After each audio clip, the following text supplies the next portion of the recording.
विद्यार्थी मित्र हो, आपण मागच्या तासाला प्रॅक्टिस शीट 12.1 मध्ये question 2 solve the following equations मध्ये पहिलं उदाहरण अभ्यासलं होतं. आता आपण त्यामधलं वेगळ्या प्रकारचं दुसरं उदाहरण अभ्यासणार आहोत.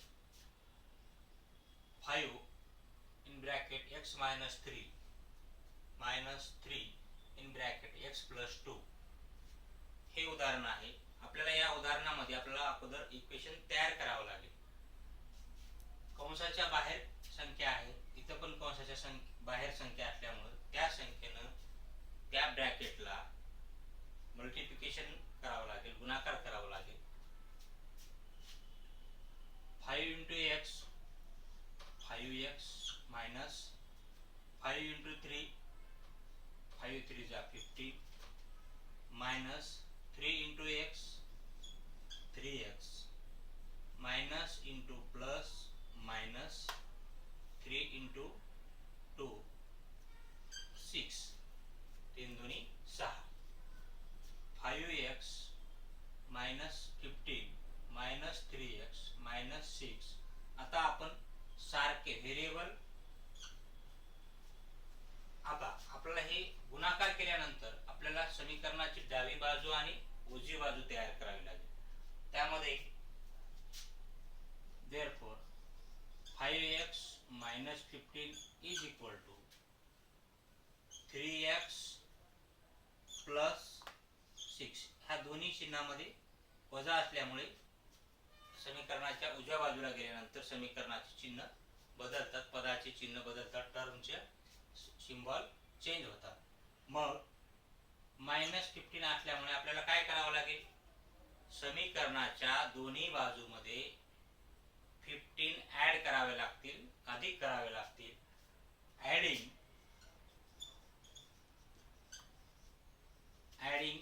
15 to both sides.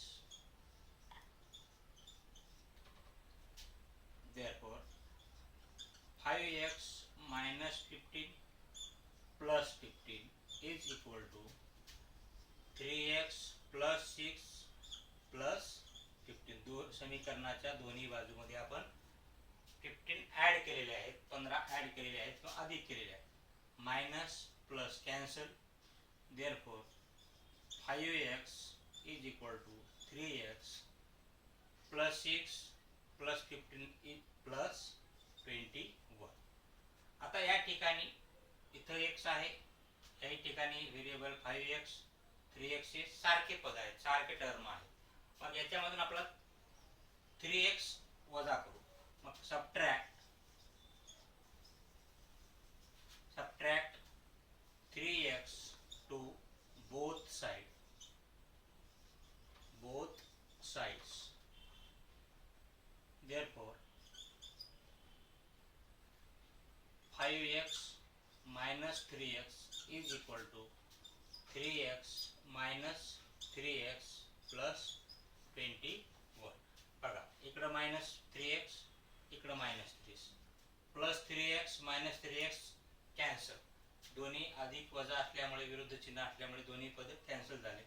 5x वजा 3x minus 3x 2x is equal to, इथं फक्त 21 उरले. Therefore x is equal to 21/2. x ची किंमत किती आली मग 21/2. अशा पद्धतीने आपल्याला उदाहरण सोडवता येतील. धन्यवाद.